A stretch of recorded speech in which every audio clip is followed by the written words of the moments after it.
I'm going to call the meeting to order. Okay, we're going to start with the Pledge of Allegiance.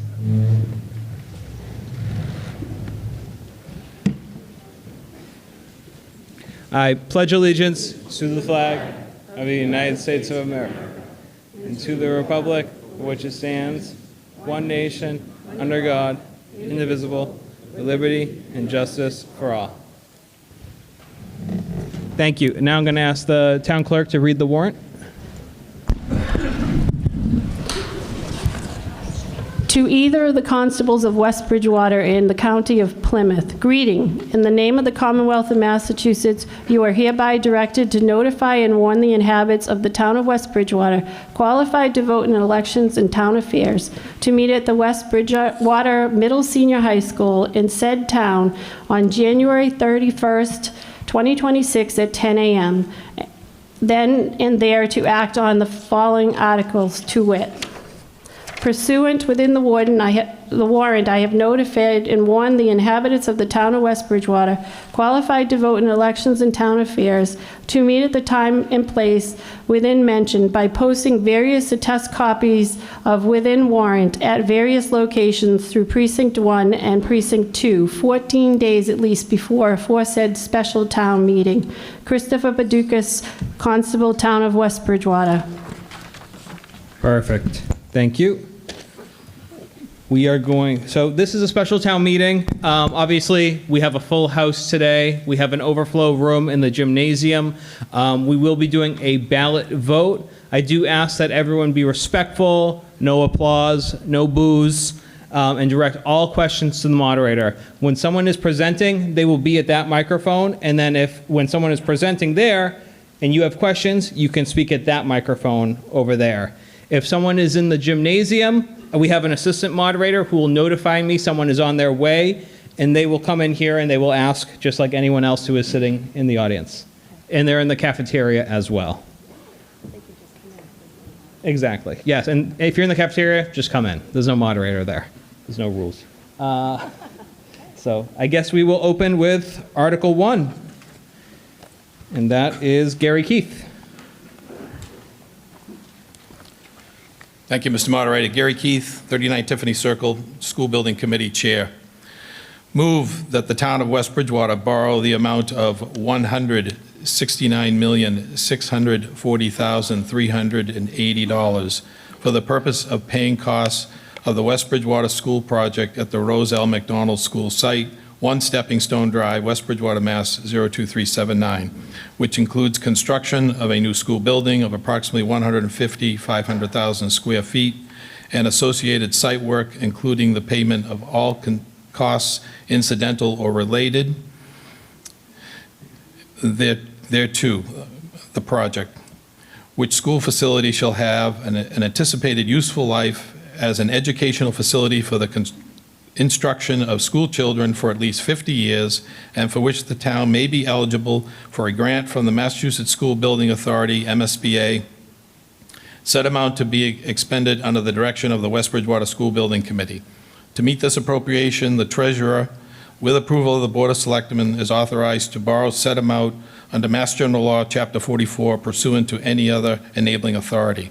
The town acknowledges that the MSBA's grant program is a non-entitlement discretionary program based on need as determined by the MSBA, and project costs the town incurs in excess of any grant amount approved, any grant approved by and received from the MSBA shall be the sole responsibility of the town, provided further that any grant the town may receive from the MSBA for the project shall not exceed the lesser of 1, 60 and 24/100% of eligible approved project costs as determined by the MSBA, or 2, the total maximum grant amount determined by the MSBA, provided that any appropriation hereunder shall be subject to and contingent upon an affirmative vote of the town to exempt the amount required for the payment of interest and principal on said borrowing from the limitations on taxes imposed by Mass General Law 59, Section 21C, Proposition 2.5, and that the amount of borrowing authorized pursuant to this vote shall be reduced by any grant amount set forth in the project funding agreement that may be executed between the town and the MSBA. Perfect. Thank you. Is there a second? Thank you. Finance Committee?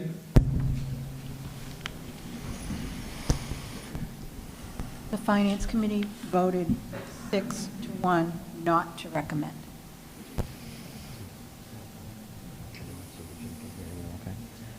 Thank you. Board of Selectmen?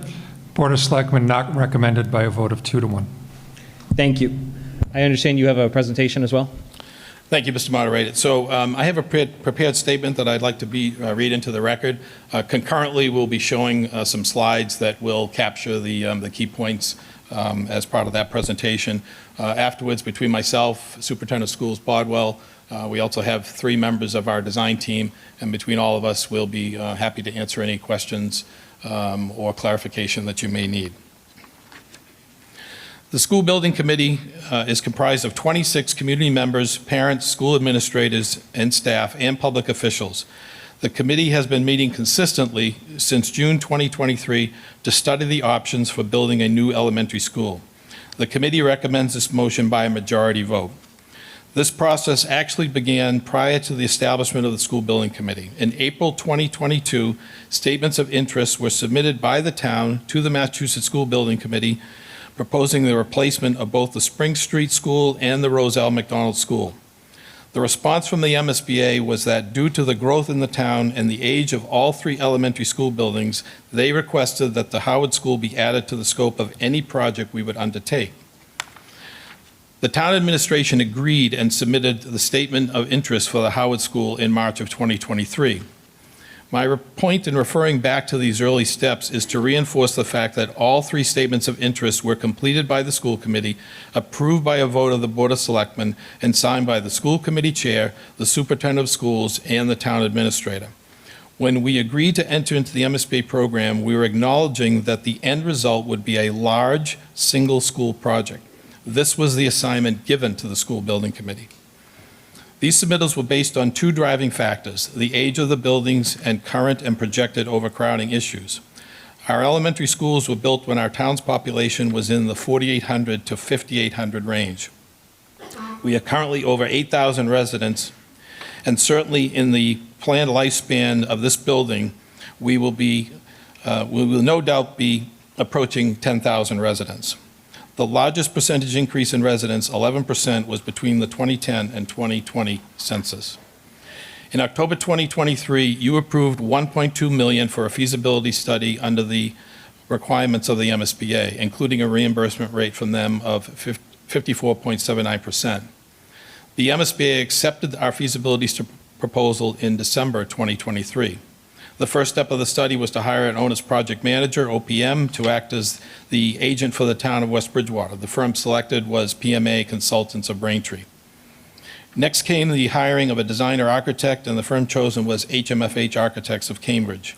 The entire project team was responsible for the 3 main elements of the feasibility study: the preliminary design program, which was submitted in December 2024, the preferred schematic report, which was submitted in May 2025, and the schematic design, which was submitted in December 2025. All of these 3 of these submissions were posted for public review. The student enrollment certification from the MSBA was received in November 2023. This certification resulted in 4 main options for the School Building Committee and the project team to consider. Grades 1 through 3 with 455 students. This option was only included because the MSBA listed the entire project as a replacement for the Roselle, and a 1-for-1 design had to be developed for that school. Grades pre-K to 4 with 750 students. Grades 1 through 6 with 930 students, and grades K through 6 with 1,075 students, plus pre-K if feasible. The School Building Committee reviewed 19 different designs for these options between both the Howard and Roselle sites. These options included various configurations of renovations and additions and new construction. The initial desire of the committee was to look at pre-K to 6 as an option, as this option would accomplish the original intent of fully consolidating all 3 schools. However, limitations with the municipal septic system at the Howard site prevented bringing the Roselle population to Howard, and the septic limitations at Roselle prevented bringing pre-K from Spring Street to Roselle. On April 8, 2025, the school building committee voted by majority vote for a new construction option for grades K through 6 at the Roselle site, eliminating the pre-K 4 option from further consideration. The consensus of the committee was that the grade K through 6 option was the only option left that would best accomplish the original goal of the agreed-upon program between the town and the MSBA by accommodating the largest number of students possible from the 3 existing schools. For the next 6 months, the committee and the project team created the schematic design based on this option. On October 21st, 2025, the committee made a majority vote to submit the schematic design and project budget to the MSBA. The MSBA Board of Directors approved the submittal on December 12, 2025. The project budget is as follows. The total project budget, $169,640,380. Potential MSBA grant, $72,133,593. And the cost to West Bridgewater, $97,506,787. The timeline of the project is approximately 1 year from town approval for final design development, and then a 2-phase construction schedule between 2.5 and 3 years. The full opening of Phase 2 would be planned for the opening of the school year in September 2030. This is the only project the MSBA has approved and will fund at this time. If the town vote fails, we cannot go back to them with another option under this current agreement, and we forfeit the $72 million grant. Yes, we could refile another statement of interest for a different project. Theoretically, we could do that immediately, but we need to be realistic about the timeline needed for that to be successful. And let me use our own experience as an example. We were not accepted into the MSBA program for the middle senior high school on our first attempt. Once we were accepted in 2009, it took until 2015 for the school to be completed. An 8-year gap from 2015 until 2023, when we were accepted into the program for the elementary school, should be considered a best-case scenario due to the highly competitive nature of the community requests for the MSBA grants. When we were selected for this project, we were only one of 10 out of 54 districts that applied for MSBA grants at that time. And remember, the project cost for the middle senior high school was $63 million in 2012, and that same proposal would cost $159 million today. The hard reality is that this proposal before you now is highly likely to be the lowest cost you will see compared to any future proposal, even if the scope is somewhat reduced by 1 or 2 grades. Finally, regardless of how you intend to vote today, I hope you will appreciate and respect the effort that the residents and other town staff serving on the school building committee put into this proposal. The committee was given a challenging assignment by the town, and while it is true there were differing opinions expressed during the work over the last 2.5 years, a majority consensus was reached while all of us were working toward a common goal of trying to do what was in the best interest for the town of West Bridgewater. Thank you. Thank you. Any discussion?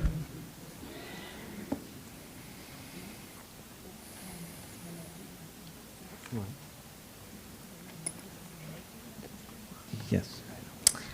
Robin Dragonetti, 30 Commonwealth Avenue, and I'm also the chair of the school committee, not the school building committee. It's an important distinction. When I cast my vote today, my vote will be my own. It will be based on my family's financial situation. It will be based on my outlook for our community. But I'd like to take a minute to speak on behalf of the school committee. There are 3 points I want to make. The first is that we know this is a huge ask. This project is a huge ask on the town, on the residents. We know that it will be a hardship for some members of the community. But we just ask that your vote today be informed and that you realize that we've watched this process from the very beginning. And it hasn't been an easy one.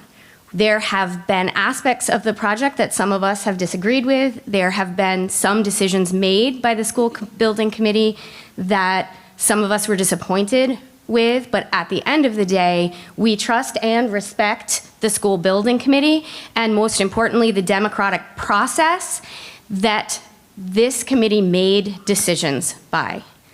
Secondly, we're not here to talk about school choice, but that's been a big topic of discussion.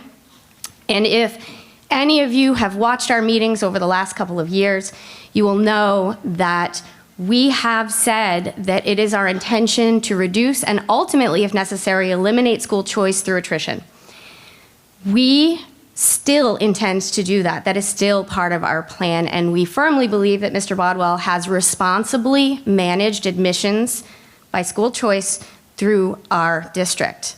He has balanced our school budget and the limited space that we have. Finally, there's not one single reason why we support this project. The reality is education has evolved, our buildings are old and they continue to age, and the safety needs in today's world have changed drastically since 60 years ago. The reality is our community is growing and we continue to outgrow the 3 buildings that our elementary students are in. So collectively as a committee, we do support this project. And I doubt there are many people in this room or in the gym who are undecided about how they want to vote today. But regardless of your vote, I thank you for listening to me and I thank you for being part of this process.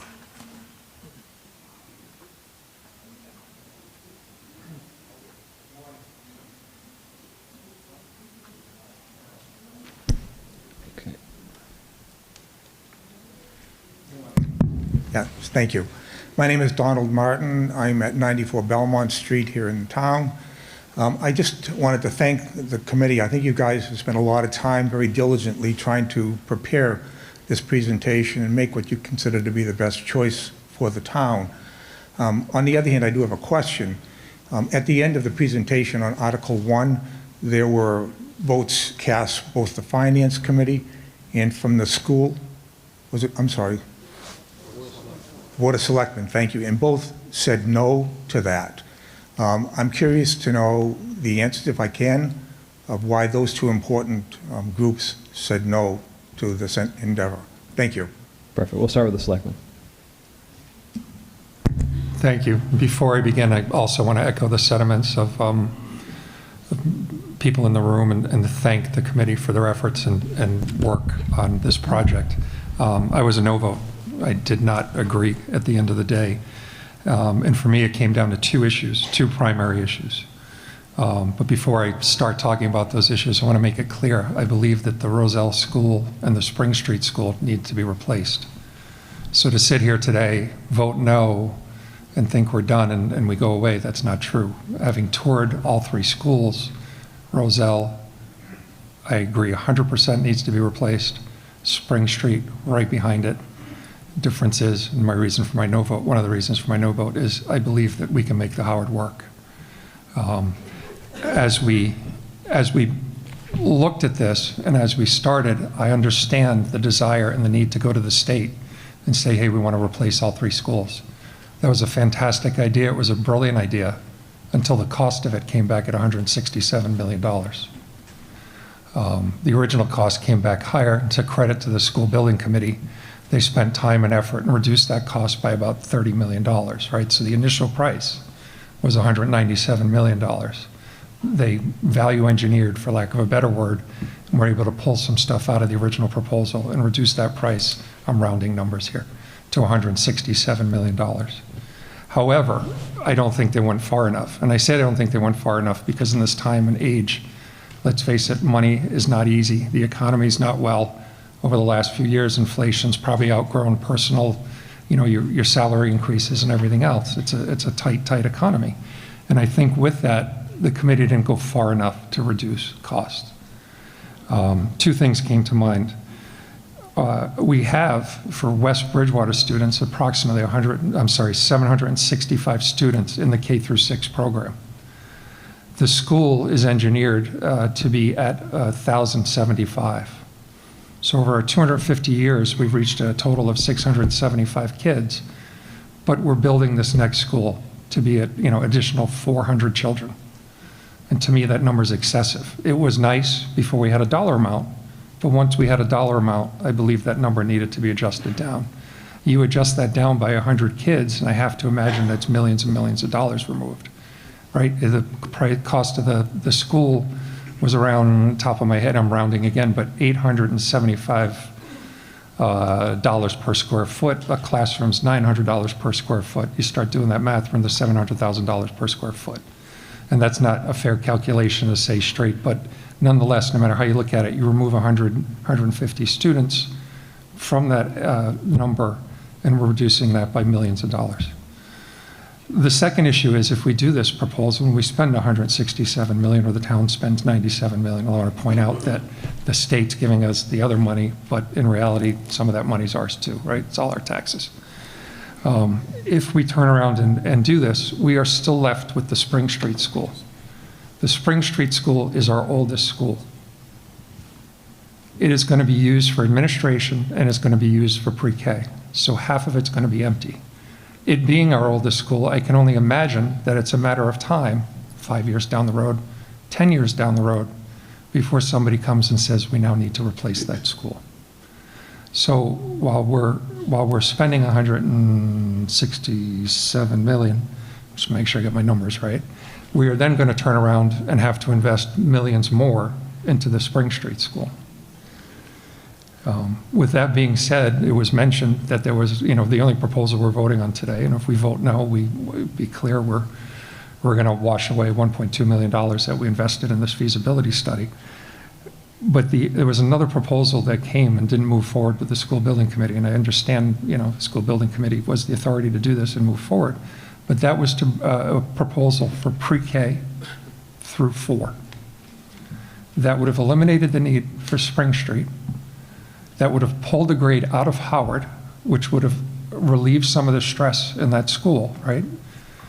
And with that, we would have been sitting with one project done. Is Howard perfect? No. Could we invest some money in it? Yes. But the thought of replacing all 3 schools was fantastic again, until the cost came up, right? The original cost, 197, was value engineered down to 167.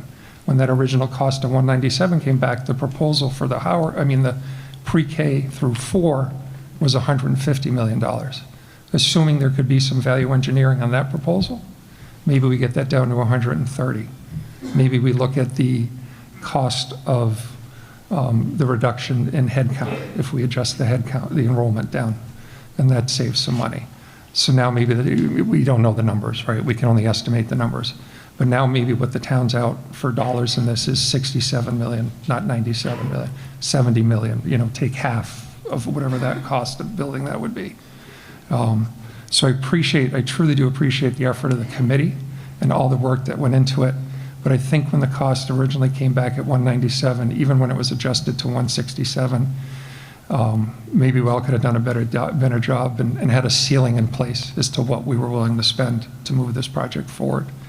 I feel that amount of money with a 21.7% increase in your taxes is not sustainable for the town. Individually, we've heard of people that, it's not sustainable, period. But that amount of taxes, keep in mind there's some increases coming in your water bill.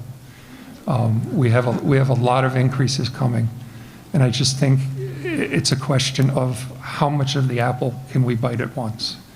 And I think the school building committee, again, great effort, but I think the bite of the apple is too big.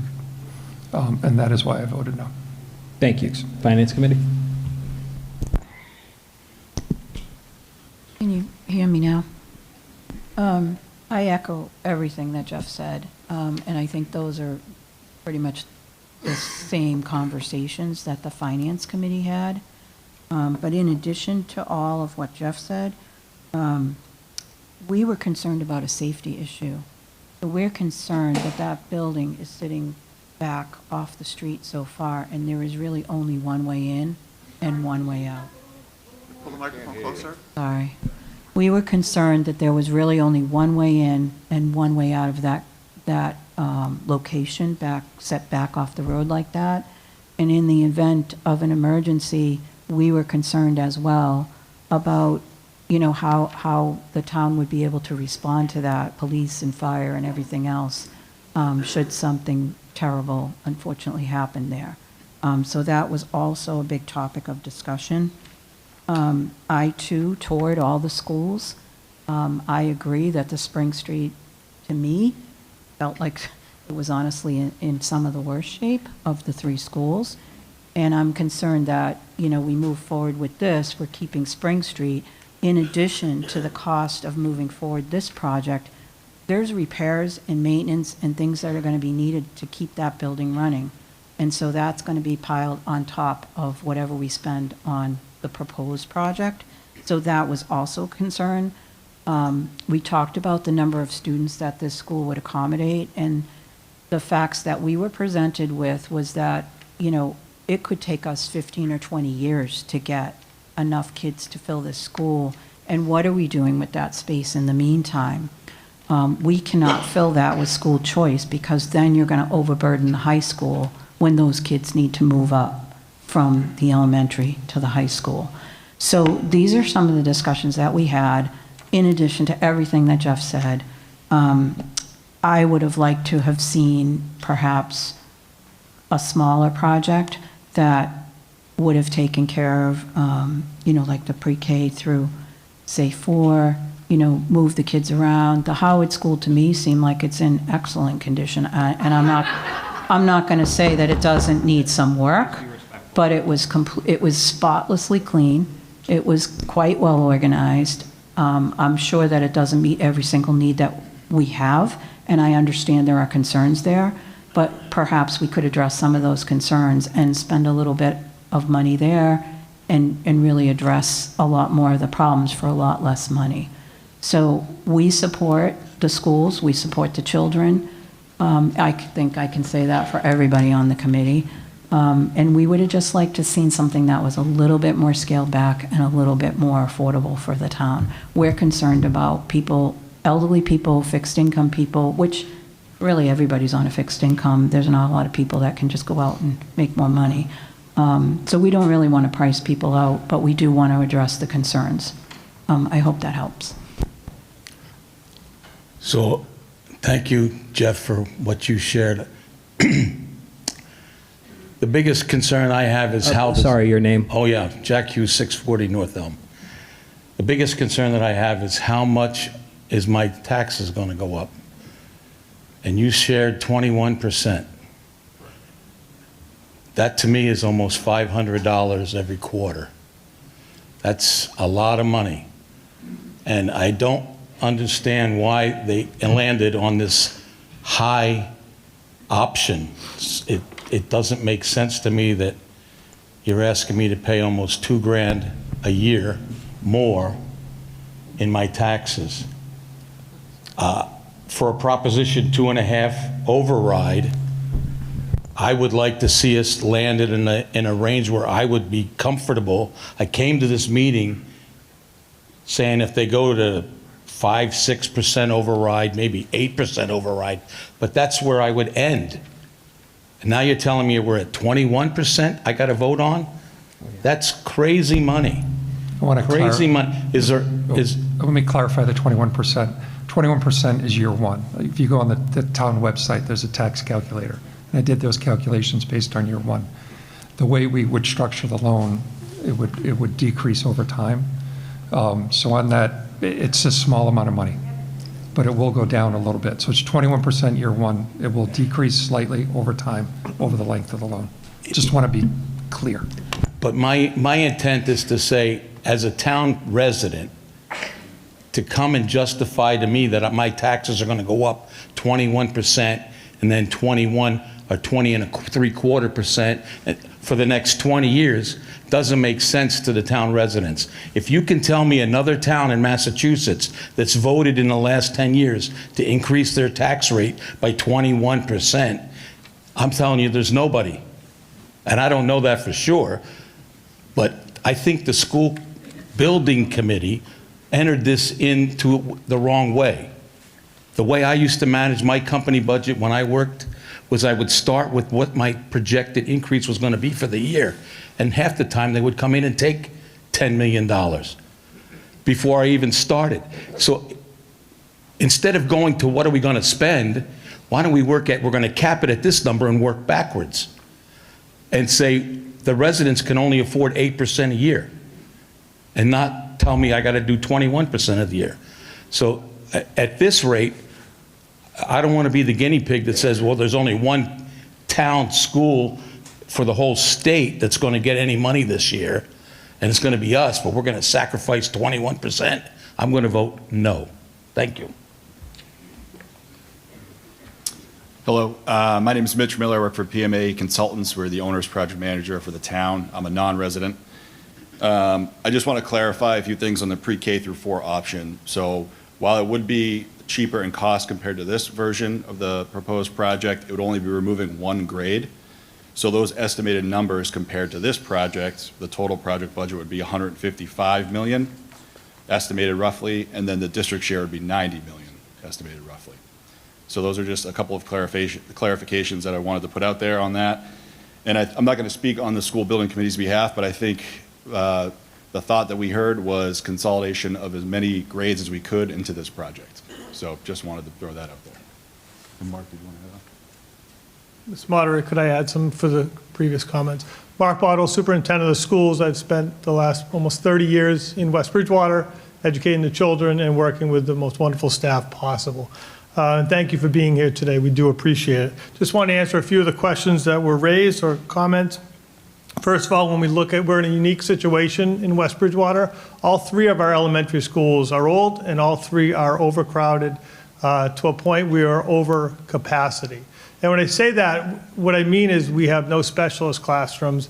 We have people working in spaces that were not designed for instructional spaces. At the Howard School, we have people working what's considered the old locker room. We have people working in book closets. We have multiple people working out of a very small space. It's not ideal, and it's only going to get worse. So all 3 schools are overcrowded. All 3 schools are old.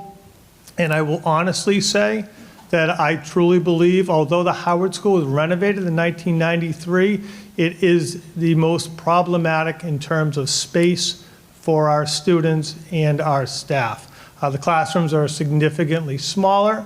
The cafeteria is significantly smaller. It really does not work. It does look good, I will give you that, but the space does not meet the standards educationally for our students. So again, being over capacity at all 3 schools is a major concern, and we know those numbers are only going to get worse in the future. And again, if we remain in these buildings for the next 10 to 14 years, there's not the possibility, the probability of modular classrooms. When we talk safety, now we're talking about putting students outdoors, having to come in for the cafeteria, for gym, to see the nurse, go to the office, and we need space available for that.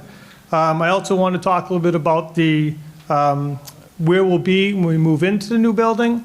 So when we look at our academic classrooms, we'll have 44 academic classrooms.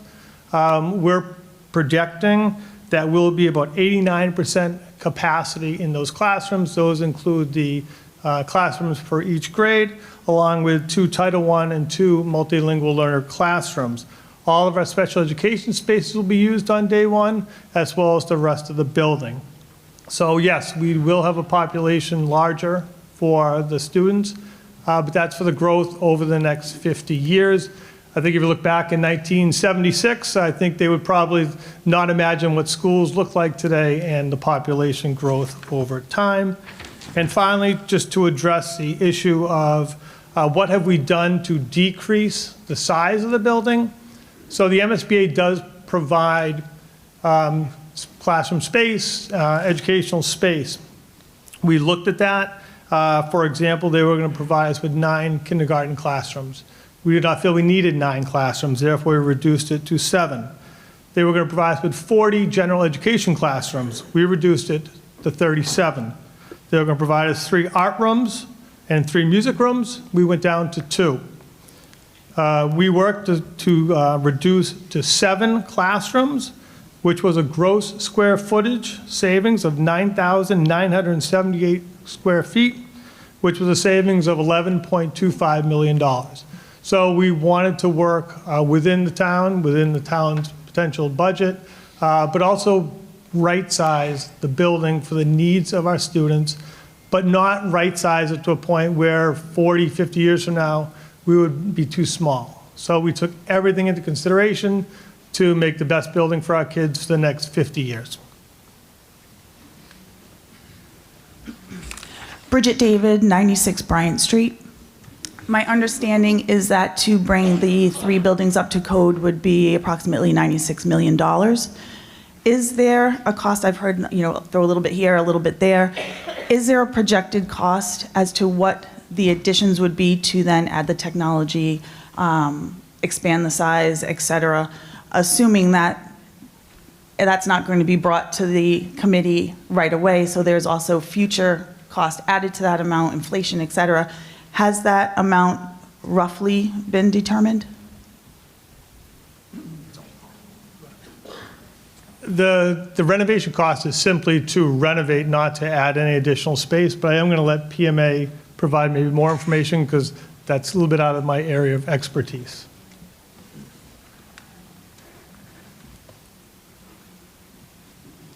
Good morning. Sean Burke with PMA Consultants, non-town resident. The $97 million was an early estimate done as part of the MSBA process. As Mark said, it's to fully renovate the building, and that would include outfitting it with modern technology, but not adding any additional space. We looked at some ad reno options early on, but the number that's reported is just for renovations to this building and bringing them up to code and with new technology, furniture, and things like that, but no additional square footage. So that hasn't been calculated at all to add to that number? No, it has not. Okay. You want to go? Well, we have early options about renovating and add renovations, but I think the committee determined that it just didn't really make sense to, for the cost comparison to building a new building to renovating and adding on to them. You're still going to work within the walls of that building and the classroom sizes of the existing buildings, and it made more financial sense to build a new building rather than trying to fit into an old space. You don't save a whole ton of money trying to save an old building. Thank you. Michael Perez, 18 Orchard Drive. My question is for FinCom, Board of Selectmen, some of the statements that Jeff made in regards to the cost. Is the assumption that things are going to be cheaper in 10 years? Or 8 years? It's not an assumption of whether or not the cost is going to be cheaper. The concern and the issue is how much can we afford right now? And there's a difference between the two. So the assumption is not that it's going to be cheaper in 10 years. And then my question for FinCom and the board, did you guys have members on the school building committee? 1 and 2, did these concerns be raised to the chair? And if they were, I'd like to hear what the concerns were, what was done. Because it sounds like they had some pretty deep concerns in regards to a number of different things. And were those raised during the meetings?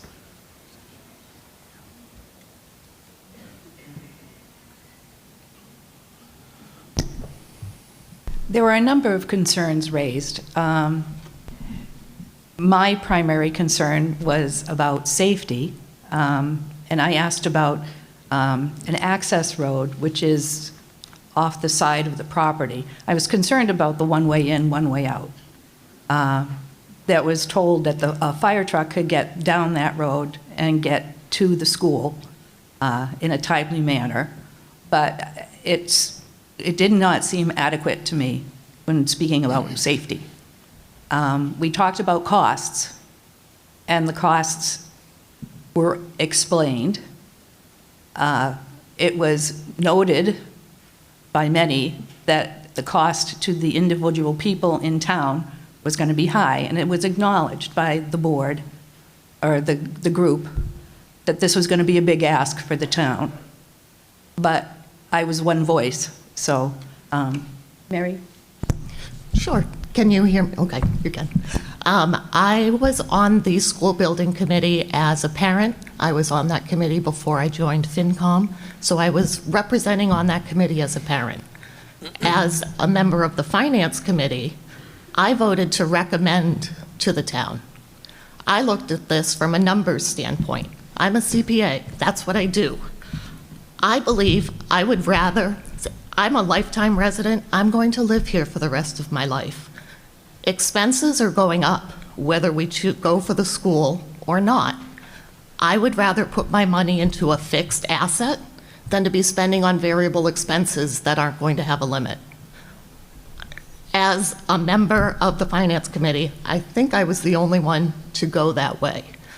There were a lot of discussions about things outside of finance, but I think our role was to focus on the finance side.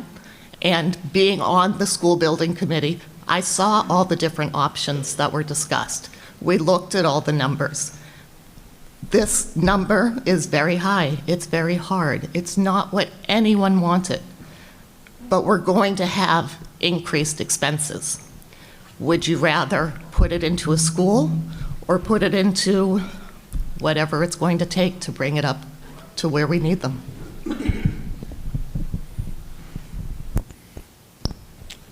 Mr. Moderator, let me address the issue that I think Mike is asking about back to finance relative to what's being called safety, and specifically as it relates to the site. And I'm going to preface my remarks by saying that both Chief Tebow of the Fire Department and Chief Nixon of the Police Department were members of the School Building Committee, and when the final vote was taken, both of them voted no on the project. They were 2 of the 8 that voted no against the 15 in favor. However, as it relates to the site, and I can't speak to their reasons for voting no. If they're here, I'll let them do that. As it relates to the site, there was a specific meeting that both chiefs were part of on June 2nd, 2025, when the whole site was analyzed from an access/safety standpoint. And at that time, we talked about the improvement that was going to be made to the road, the widening of the road, the straightening out of the curve, the loop around the building that doesn't exist now, and everyone at that meeting, including the 2 chiefs, agreed to everything that was being talked about and what was part of the final design of the final project. So we attempted to address all those issues. Obviously, the location is the same location that where it is now, from in terms of distance to the public safety building and the access. Yes, the unimproved safety road or a bypass road will still be there. We're not touching that as part of this project. There was talk about doing that, but we're not doing that. We're not making any changes to I'll call it the path that goes out to Crescent Street. But the committee felt with the improvements to the access road, the straightening, the widening, as well as a perimeter road that does not exist now, and part of that perimeter road, obviously, we're talking about for operational efficiency, but it does have an important safety aspect as well. Many of you probably aren't aware that that in the around the 1990 point, there was a significant fire at the Roselle at 2:30 in the morning, but had very limited access because of the lack of a perimeter road around that school. So we attempted to address all that as part of the project. Thank you. Mr. Moderator, I just have a comment on Mike's question as well and comment. So we have, of course, keep going. Please reintroduce yourself. Sorry. What was that? Please reintroduce. Mitch Miller, PMA Consultants, non-resident. Click back a slide, back. Yes, this. Oh, you were just right there. Sorry. Thank you. On the topic of costs going up, we did study an example of a project in the MSBA pipeline in Ipswich School. They were consolidating 2 schools. They got invited in 2015. They had 775 students at 123,000 square feet. At the time of their failed vote, which happened in May of 23, their total project cost was $69 million with a district share of $43 million. They had an 11-year delay getting back into the program. As we know, costs continue to rise. Their total project budget went up to $165 million with a district share of $102 million. So this was an 11-year delay in their project, and their costs more than doubled. Thank you. Sorry, someone else was in line. Oh, I sat after you. Oh, okay. Sorry. Laurie Turner Curran, 401 West Center Street. So I'm a resident. I've also worked in all the schools in town. I currently work in the high school. I've been there for 10 years. And I want us to be very careful about our decisions, because the school that was built here that we're in, from the day we stepped in, the air system did not work. To this day, the HVAC system does not work. My room was 86 degrees all last week, 2 weeks before, 65. Every room is different. It's not by any fault of the maintenance. We have a system that was not built for New England, and if you attended the meeting for the high school, we all knew that. The system planned for the new proposed school, I was told, is similar to this, and my question is, why would we do that? We have a huge problem in this school with air. We can't open the windows. We have tiles that are coming up in a large majority of the classrooms. 2 classrooms have had full replacement. We have lighting issues, and I just want to say the maintenance costs for this school, it's my understanding they're extremely high. It was supposed to be state-of-the-art. We, in town, are facing AI, which I'm sure you've all heard of. There are other school departments that we've had come here for a professional development.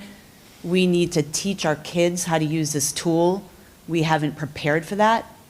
Our kids don't know how to use that.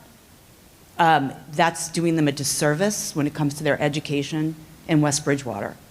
So I feel like also from my experience with the architect firm, they do not understand West Bridgewater. They don't pay taxes in this town. West Bridgewater is not Cambridge. Thank you. No. Please, no applause for either side, please. Okay, thank you. Just like to rebut the concerns at the middle senior high school here. The systems are working. We do have a building, it's been reported as falling apart and in disrepair, and that is 100% not true. We have an outstanding building and maintenance crew that does an outstanding job working with the systems. When issues are reported to them, they are looked into and fixed. So I believe it's a kind of a gross generalization that things are not working here. If you look around, if you walk through the building, you're more than welcome to walk the building at any point. You can make an appointment with me, and I will show you the conditions of this building. Again, our maintenance staff takes pride in their work, as we all do. Due to the things that happen in the building, it's 142,000 square feet. So there are always things that are going on. But I do believe it's in good shape. I do believe the systems are working throughout the school. So thank you. Rochelle Ranger, 50 Mayolas. I just have a question. You're all talking about the space for the building in the Spring Street that's going to have, and then the new school is going to have. So why aren't you putting the administrators into the new school if there's going to be space for some time? That way you can close the school and save on the space and then utilize the space in the new school. Thank you.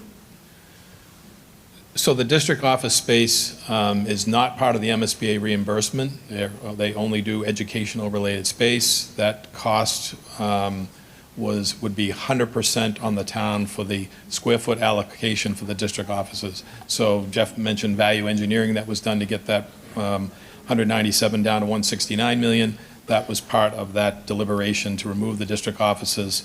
Once we knew from a septic standpoint we couldn't put pre-K up there, it made sense then to keep the district offices where they were for the short term. Thank you. My name is Lexi Palmieri. I'm 21 Grant Street.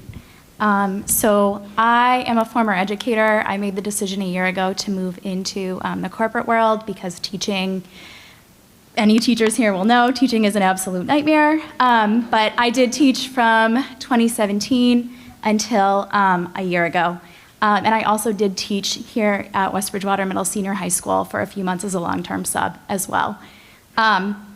So as an educator, I think my main concern is really safety for students. I mean, I'm a taxpayer here in West Bridgewater. I've seen my taxes climb. I've seen all of my utility bills climb, and it's been insane, and that is a concern as well.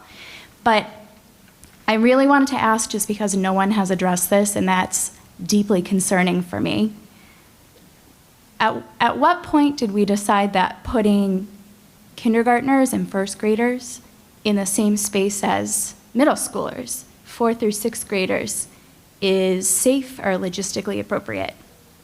In my head, when I hear that range of grades and ages from students, I think about, first of all, I think about safety, student safety, in terms of having 5-year-olds in the same building as 12-year-olds, which if you've seen how 12-year-olds behave, you wouldn't want them with your kindergartner either. I also think about things like bell schedules. How are we going to determine who eats lunch when? Cafeteria spaces. We also need to consider things like the size and scale. I taught in Bridgewater, Rainham for a long time. I also held several different positions, including as a long-term sub, and I also worked in the wraparound program for elementary students. So when their roof collapsed in their elementary school, and they moved all those very young students into a high school, that they did not have time to retrofit it to those students. They didn't have time to make any changes because, again, their roof had collapsed on a 20-year-old building, by the way. You can correct me if I'm wrong, but I think it was 20 or 25 years old. One thing that we saw a lot was issues with kids who were 5 years old walking down steps that were not built for 5-year-old bodies. Same thing with the bathrooms, the toilets. So when I see the consideration to build this whole new school that seems to encompass, and I can see our floor plan up on the screen right now, it just makes me think about, like, how did you consider the logistics? How are these children going to cover this huge campus that you've built to get to their classes with their staff members? And it also makes me think about classroom layouts, the needs of classroom layouts, and the sizes of classrooms needed. So I think some more information about how you've decided to accommodate that, as well as why you think this situation is better than renovating the pre-existing schools that are actually built for students within those age ranges. I know that was a really long question, so. Thank you for the question. So yes, we see the images of the school, and safety is always of paramount concern. So when you look at the layout of the school, we do have separate spaces. So on the bottom, where it's outlined in green, you'll see that's what we're considering the lower school, so kindergarten to grade 3. So really that would encompass your spring and your Roselle students. On the first floor, you'd have kindergarten and first grade. Kindergarten classrooms are a little bit bigger, about, I think, 1,100 square feet compared to 950 for the rest of the school. On the second floor, you're going to find the grades 1 and 2. So they are going to be separated. On the upper school, grades 4 to 6, on the first floor, you'll have grade 4, second floor, grade 5, and then the older students will be up on the third floor for the 6th graders. If you look in yellow, you'll see 3 large spaces on the first floor. We are having an upper school and a lower school cafeteria.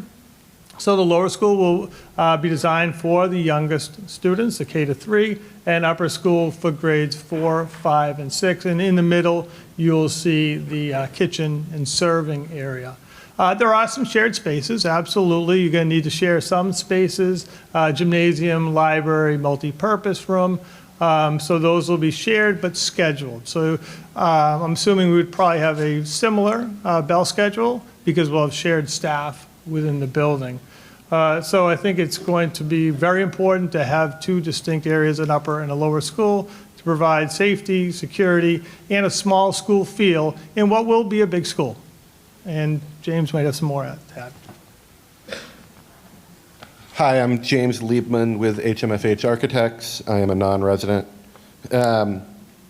Mark covered most of it. The key is that the spaces for grade configurations and grade groups will be designed for those kids and for those age groups.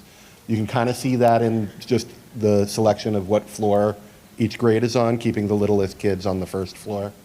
And the toilet rooms will be sized for the kids associated with them. Thank you for that information. I think it's important for parents to know, especially, with young children that will be going through the whole school district from start to finish with presumably this, or probably not.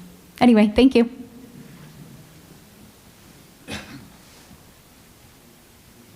Michael Peterson, 170 North Elm Street. In defense of Ms. Turner that spoke here, there are far more issues with this school than she even brought up, and it was from the very beginning. It is not just HVAC. It was 2 of the 4 boilers that were out of condition from the very beginning.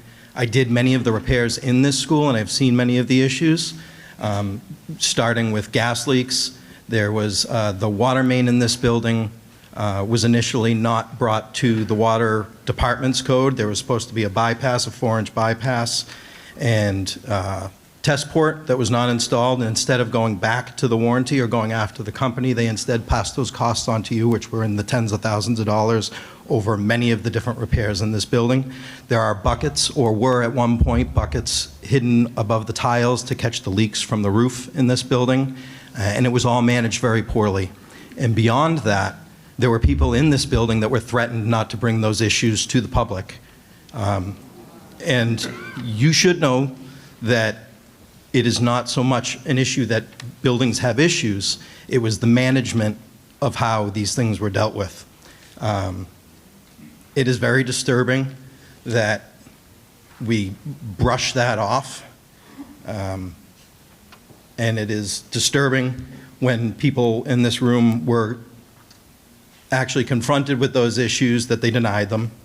So there are many issues with a new building, but the costs that they estimate, one of the main points that we were supposed to believe when we built this building was what the maintenance costs would go down, and they went vastly up. And that will be the case in the new building because it is a larger building, and the increased cost of things, and then their management of bringing costs down are in things that don't last as long anymore. So I have great concerns, and I would certainly be a no vote. If I may reply, any issues of large costs would come to a capital committee, and it's been previously reported out that boilers have been replaced at with maybe $100,000. So I just want to assure the public that back in May 2022, a middle senior high school boiler, one of the 3 boilers that we have, was needed to replace the heat exchange. The cost of this was $16,390 that went through the capital budget committee and eventually was brought to town meeting floor where it was voted on in favor of. So just trying to provide some misinformation. And again, I know the scope of this project is the elementary schools and not the conditions of the middle senior high school. But again, I stand behind what has gone on and continues to go on here at the middle senior high school. Thank you.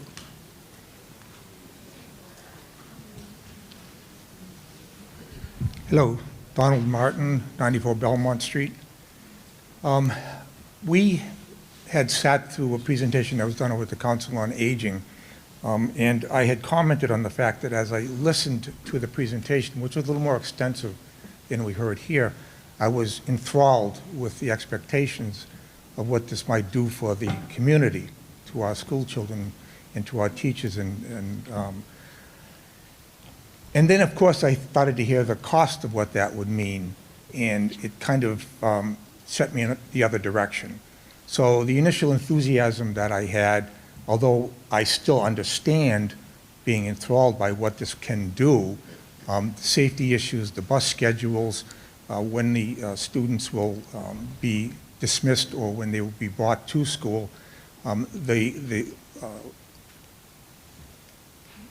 automobiles and the traffic that dumps out onto Crescent Street at the end, even though I think there's been improvements in the road, I began to realize that those were probably not significant enough for safety concerns, knowing that the chief of both the fire department and the police department felt that that was not a good plan for using the Bozell School.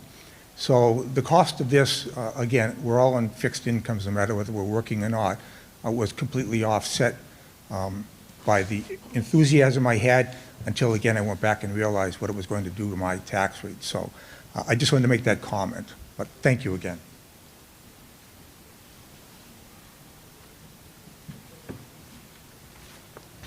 Hi, Paula Bunker, 123 North Elm Street.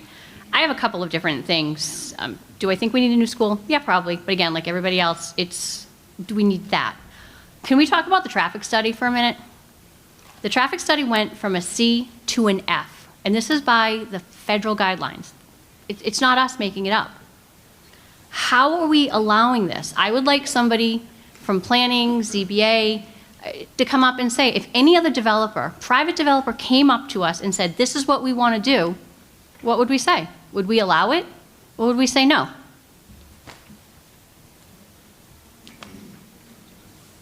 Anybody from ZBA or planning?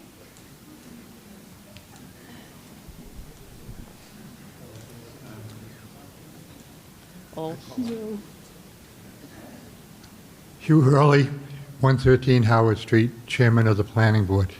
We have not had a presentation from the school per se. We had a couple of informal talks early on with them, but this has come about. But in other instances, we're very concerned with traffic and overcrowding and development. And grouping everything at one place, is going to be a lot going on, and whether they can handle it. And it has come up about the access to it. This school is virtually built on an island, and it has one causeway to get across to service it. We're concerned with something like that. I think it's a valid point, and the planning board as such has not taken a vote on this because it hasn't come before us. I'm just talking about my opinion as being on the planning board. Thank you. I'll let Mr. Lucini speak. William Lucini, Chairman of the ZBA. In answer to that question, we would not. Oh, okay, I'm sorry. William Lucini, Chairman of the ZBA, asked if it went from a C to an F, the ZBA would not be in favor of that. Mr. Moderator, if I just may about traffic, I have no control over traffic. As one who travels down 106 every day, we know the traffic that's happening there, and we know the building that's happening with warehouses and so forth on 106, and we do know that traffic. Now, whenever I go to the Roselle McDonald, I always see now where I saw a few cars ahead of me on Crescent Street coming the other way. Now I'll see 10 to 15 cars, and that's nothing to do with the schools. But internally around for traffic mitigation that we are planning, number one, as we've said, we are increasing the width of the road by 10 feet, which will allow a safer travel for both our cars, but also our emergency personnel who may be responding. We have not decided if we're going to have a split or staggered start or one start. But what we are planning on doing is right now at our elementary schools, our opening is 10 minutes or 15 minutes prior to the start of school. So we know that with more cars, there will be more traffic. So what we would like to do, again, this is 3.5 and 4.5 years from now, but we would open the doors for our students and for our parents to drop off 30 to maybe even 45 minutes early. So that would allow a more staggered drop off at the schools, which would, I think, certainly decrease the amount of vehicles coming to the school at a certain time, and therefore helping the flow of traffic. Timothy Groove, 75 East Street. I want to bring us back to the first question that was raised to the why. Mr. Ryan gave a good speech. I hope you guys all realize how much it fit his narrative. During his speech, he talked about K through 6, how he did not like that option. He brought up how we were going to have to spend more money at the Spring Street School after the fact. When he talked about the option he did like, K through 4, He forgot to failed to mention back on top of that we are going to have to put money into the Howard School down the road for his option. So he spoke and fit his narrative. I just want that to be known. And then FinCom, you guys keep talking about the safety issue we're going to have. Well, if we don't do the new school that's going to be state-of-the-art safety, what are we doing for the Roselle now? Because that safety issue is still there. So what are we doing about it? And then also, in terms of the select board, I believe there was a member of the select board that was on the building committee too. We haven't heard from that person. I'd like to know why their vote was and their feelings. Marcy Lee. I was a member of the school building committee, and I think I've made it pretty clear, everybody's made it pretty clear why we were against it, and my reasons are exactly the same. I think it's too big, and it doesn't solve all of the problems that we have in town. There are serious safety concerns. I don't think that building a school for 1,000 children, when we only have 690 to put in there currently, is reasonable and fair to the taxpayers. I requested to be a member of the school building committee prior to being a selectman. I was the ADA coordinator for the town of West Bridgewater. As the ADA coordinator, I thought it was in everybody's best interest for me to be on the committee to represent those individuals in town. As a selectman, I requested to remain on the school building committee because I believed that I would be able to make, or my opinion would be what I believed would be in the best interest of all of the residents, not just the elderly community or handicapped community or the children or everybody in between. And that's exactly why I made that decision. So does the safety concern not exist right now at the Roselle? I believe there's still a safety concern, yes. And we've all been on this board for how long? And we haven't done anything? It's about time we start doing some things. Noted. Can I address that? Yes. So I've been on the finance committee for quite a while now, I think maybe 6, 7 years. No capital budget items for the schools have really come to us to address any of that. We did replace the roof on 2 of the schools. We did put some money into this school for the issues that arose. We've bought Chromebooks and other various things like that, smart boards, but no one has brought any other capital budget items for improvements to the current schools to the Finance Committee, so I just wanted to let people know that. I think Mo had a comment as well, if that's okay. Yeah, real quick. The role of the Finance Committee is that we have a fiduciary responsibility to the entire town, not to just one issue like this. So in making our decisions, we have to consider the needs of the town and the needs as they exist today. My opinion was that with the $20 million water bond that was passed last year, that's going to impact us later this year. The state of the economy in this country is not good to the extent that people will not be getting, in my opinion, enough raises to pay for these increases. So in general, I'm saying as a fiduciary responsibility to look at the whole town, it's just not the right time. There's no doubt that we need to do things with the schools, but maybe there's a better plan, and that's our approach. Thank you. If I may just address some of the safety issues. So we did have on our capital budget list the cameras at the elementary schools. We were able to procure a grant through the state for, I believe it was $98,000 to provide cameras both in and outside of the elementary schools. Otherwise, we absolutely would have been coming to the town, same as we did for the middle senior high school, to redo our cameras here. And we're again very thankful for the town for supporting that. We have done other things within the scope of safety. We've added cameras. We've added cameras on rooftops, again, paid for through the school budget. We've looked at sally ports and added mirrors and things like that. But I do think it's important to talk about the enrollment because it did come up. And again, the number that the MSBA gave us that they certified back in November 2023 was 1,075 students K-6. Now, this is a decision that they made with certainly a lot of input, not only from the schools, but from the town. So they looked at our 10-year enrollment data through the 2022-23 school year. They took data from the town that was gathered with the help of the town administrator, town planner, and the town clerk. We had multiple meetings with the MSBA in August to October of 2023 to discuss all of this information. They made enrollment projections, and they provide them for all grade level configurations. I think there were 4 grade level configurations. And they used their methodology, which is a modified grade-to-grade cohort survival method, to calculate the number. So what they did was they looked at a base enrollment number. And they did that through 2032-33. And that number they provided us was 805 students.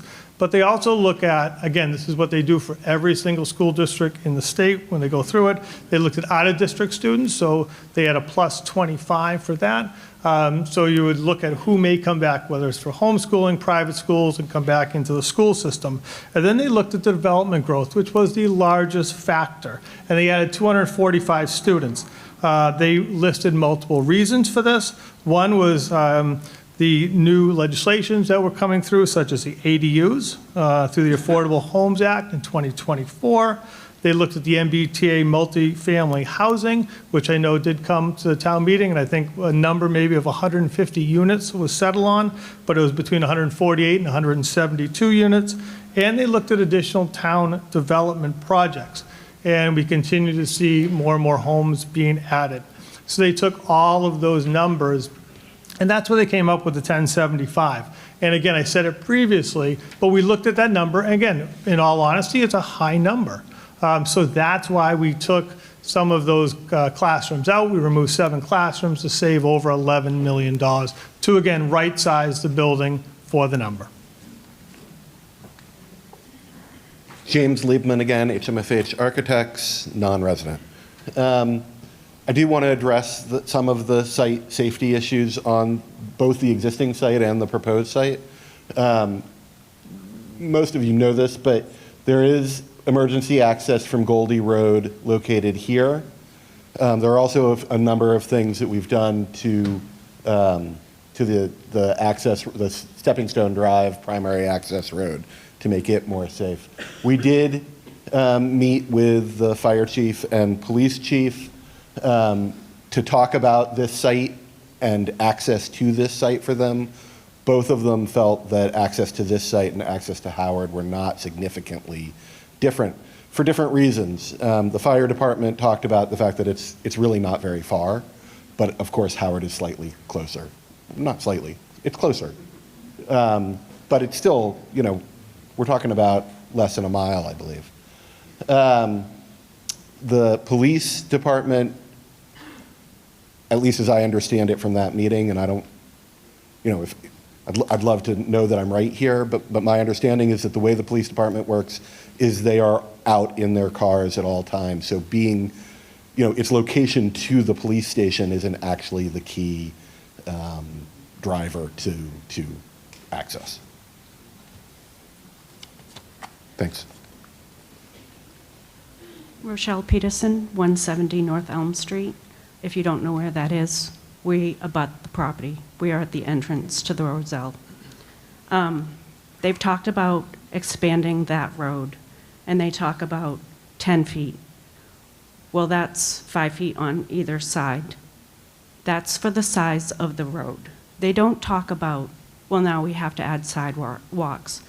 So as an abutter, I know myself and our neighbors across the street are very concerned about what that does to our property. I know our neighbors across the street have septic right there. What happens when they have to have their septic redone? What happens to our property? And then I know from looking at the documentation, the traffic got an F. So what is your resolution to that? I'm there. I work from home in the afternoons and on Fridays. I see the traffic. I hear the horns blaring when people are getting cut off coming into and out of the school. My concern is safety as well. I want to know exactly what the impact is to myself, my neighbors. I also would like to know, they say that if we don't do this, our property values will go down. Well, if it goes through and our house is now right on top of the street when you get out of the car, who's going to want to buy my house? That's my property value going down, because no one's going to want to have to live there. Thank you.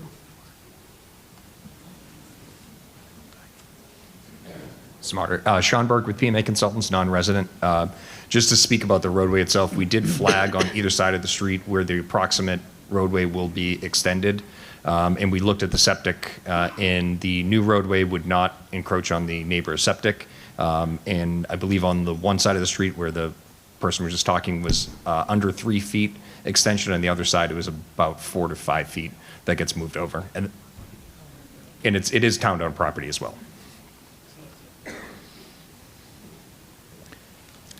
Roger Bodie, 225 Forest Street. I appreciate the work everybody has put into the planning for this new project. I also appreciate the fact that so many of my fellow citizens have turned out here today.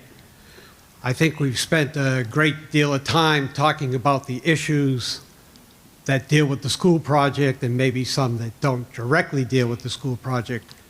And I think there's probably nothing new that's going to come to the floor that's going to change the voting position of my fellow citizens. Therefore, I ask that we move the question, please. No applause, please. I need a second.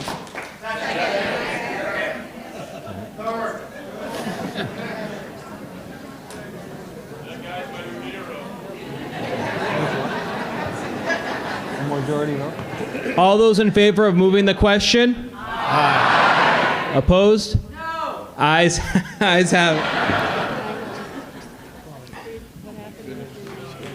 One moment, we have to calculate the other room.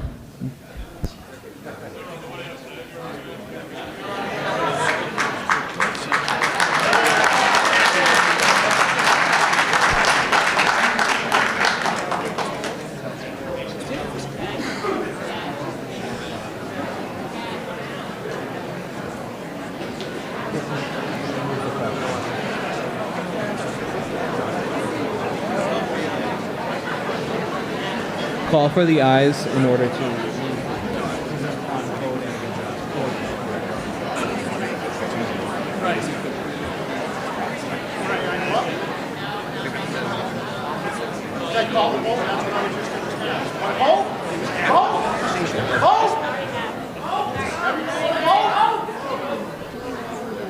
Okay, let's simmer down a little bit, all right?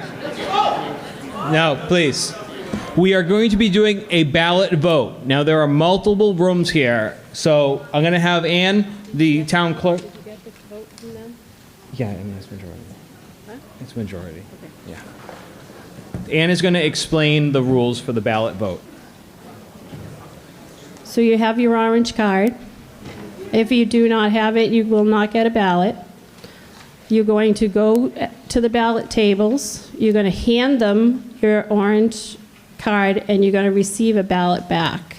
There are 10 voting booths with 4 spots on each one. Find one, fill your ballot out. There is a yes and a no with a little circle next to the yes and the no. Fill in that little circle. Do not circle the yes.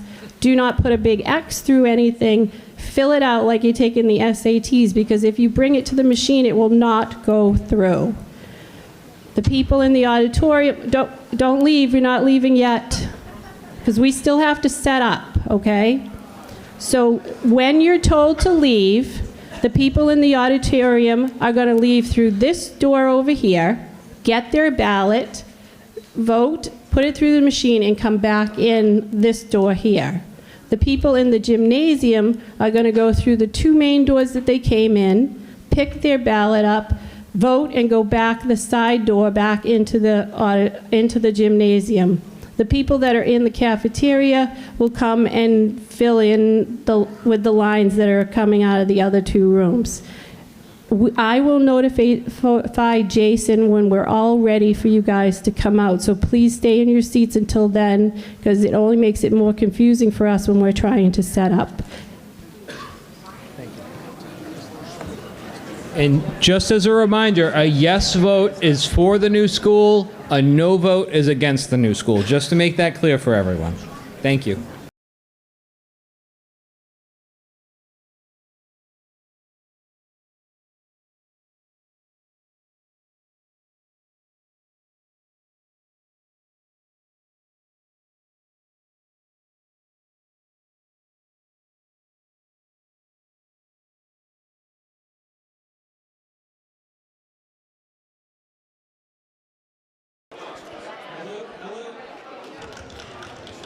So the votes are in, and this needed a 2/3 vote to pass. Yes, 211 votes. No, 558 votes. Yeses, 27.4% of the vote. 76% of the vote were no. So motion does not pass. The time is now 12:35, and this meeting is now dissolved. So 76% no? Yeah, 76% no? 76% no. 76% no.